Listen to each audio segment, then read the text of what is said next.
नमस्कार दोस्तों, मैं डॉक्टर नम्रता श्रीवास्तव, आपकी सेहत की दोस्त। आज आपसे बात करूंगी ब्लड प्रेशर से जुड़ी हुई कुछ कॉमन गलतफहमियों के बारे में।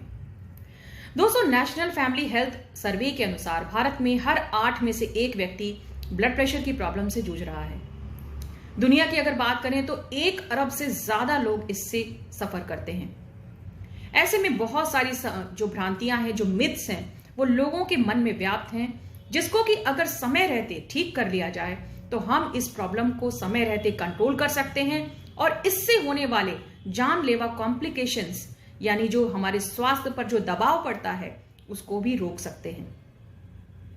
तो आज का वीडियो एक छोटा सा प्रयास है इन्हीं गलतफहमियों को उजागर करने का, कि आप ये जानें कि कॉमन गलतफहमियां क्या हैं, कॉमन मिथ्स क्या हैं, और इसको आप धारणा को सही करके अपनी सेहत के लिए एक कदम बढ़ा सकते हैं। सबसे कॉमन गलतफहमी तो यह है कि लोग समझते हैं कि ब्लड प्रेशर कोई सीरियस प्रॉब्लम नहीं है। जैसे जैसे हमारी उम्र बढ़ेगी हमें तो ब्लड प्रेशर हो ही जाना है। दोस्तों, ऐसा नहीं है।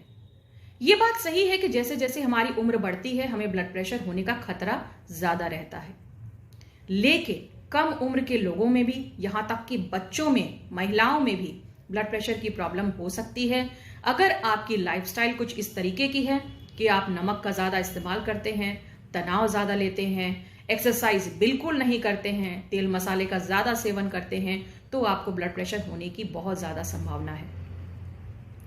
इससे हमारे स्वास्थ्य पर बहुत बुरा असर पड़ता है। अगर लगातार बढ़ा हुआ ब्लड प्रेशर हमारे शरीर में बना रहे तो शरीर के वाइटल ऑर्गन्स जैसे हृदय पर दबाव डालता है, हार्ट अटैक का खतरा बढ़ जाता है, ब्रेन स्ट्रोक का खतरा बढ़ जाता है, किडनी डैमेज के चांसेस बहुत ज्यादा हो जाते हैं। क्रॉनिक किडनी डैमेज का एक बहुत बड़ा कॉज है हाई ब्लड प्रेशर। इसके अलावा हमारी आंखों पर भी बहुत बुरा असर पड़ता है, लॉस ऑफ विजन हो सकता है, सेक्सुअल डिसफंक्शन हो सकता है और पेरिफेरल आर्टरी डिजीज डेवलप कर सकता है। यह बढ़ा हुआ ब्लड प्रेशर हमारी आर्टरीज पे जब प्रेशर डालता है तो उसके लचीलेपन यानी इलास्टिसिटी को कम कर देता है। नॉर्मली ये आर्टरीज हमारे हार्ट तक ब्लड और ऑक्सीजन लेकर जाती हैं, लेकिन जब इनका लचीलापन कम होने लगता है तो हार्ट को इन्हें पहुंचाने में बहुत देर लगती है, बहुत जोर लगता है, और हार्ट को भी सारे ऑर्गन्स तक पहुंचाने के लिए बहुत मेहनत करनी पड़ती है। इसकी वजह से हाइपरटेंसिव हार्ट डिजीज तक डेवलप कर जाता है। इसलिए जरूरी यह है कि अगर आपका ब्लड प्रेशर थोड़ा बढ़ा हुआ आ रहा है तो आप अपने लाइफस्टाइल में कुछ ऐसी मॉडिफिकेशन जरूर लाएं ताकि समय रहते इसको कंट्रोल किया जा सके और अधिक दवाइयों के सेवन से बचा जा सके। दोस्तों, दूसरी एक बहुत बड़ी गलतफहमी यह है कि अगर ये आपके परिवार में है, यानी कि आपके माता पिता को, आपके दादी दादा, नानी नाना, तो आपको तो होना अनिवार्य है।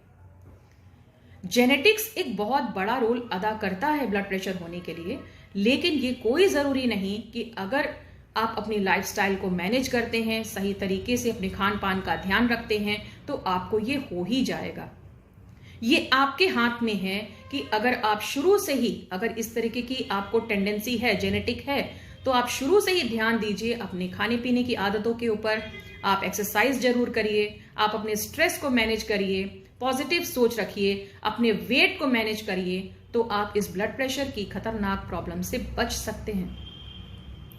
दोस्तों, एक कॉमन बात जो लोगों के मन में बैठी है कि ब्लड प्रेशर होगा तो लक्षण आएंगे। अगर आपको लक्षण दिखाई दे रहे हैं तो ब्लड प्रेशर है, और अगर लक्षण नहीं दिखाई दे रहे हैं तो ब्लड प्रेशर नहीं है।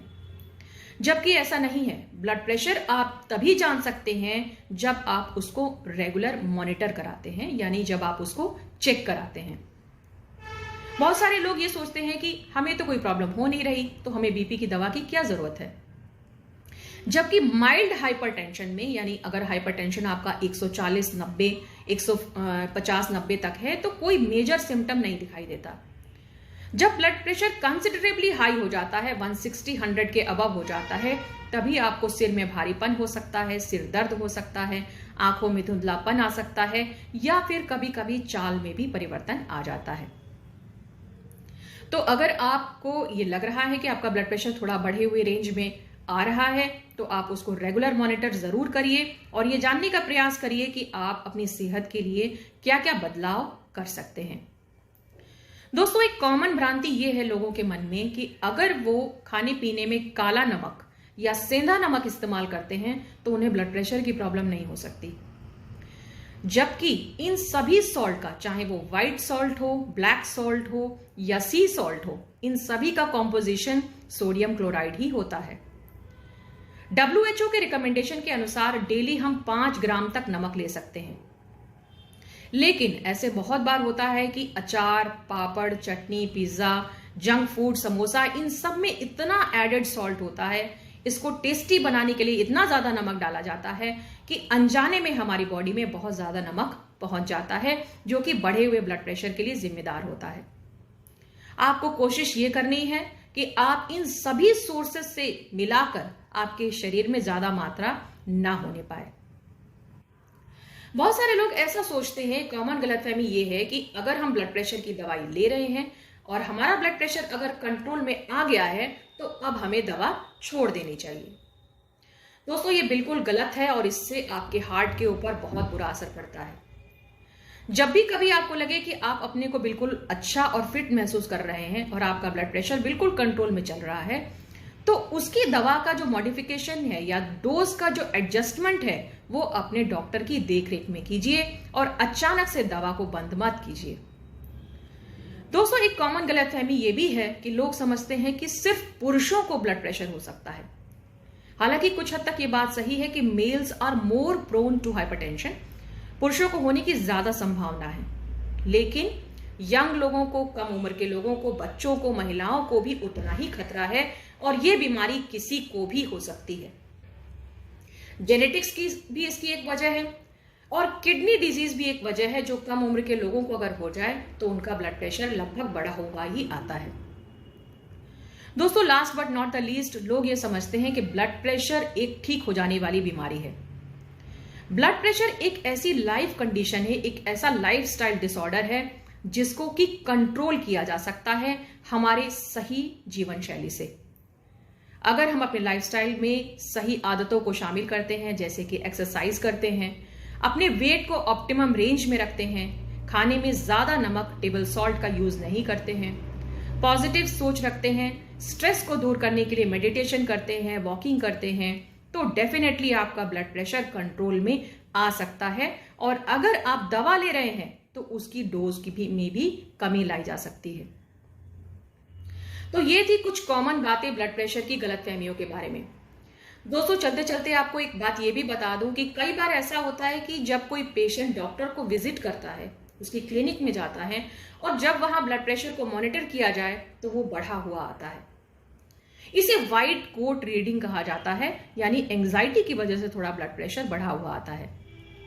ऐसे में ये जरूरी है कि कभी कभी अपना ब्लड प्रेशर घर पे भी नापा जाए, जिसे कि रेस्टिंग स्टेज में कहा जाता है। जब आप बिल्कुल तनाव मुक्त होते हैं, बिल्कुल रेस्ट में होते हैं, तब भी ब्लड प्रेशर को जरूर देखना चाहिए और तभी इस बात का अनुमान लगाया जा सकता है कि व्यक्ति को सही में ब्लड प्रेशर की दवा की आवश्यकता है या नहीं।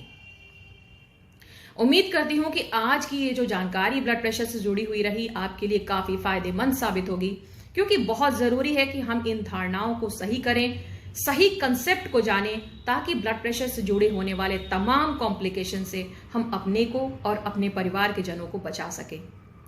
अगर आपको आज का वीडियो अच्छा लगे तो उसे लाइक, शेयर और फॉरवर्ड करना बिल्कुल मत भूलिएगा। अपना बहुत ख्याल रखिएगा। धन्यवाद।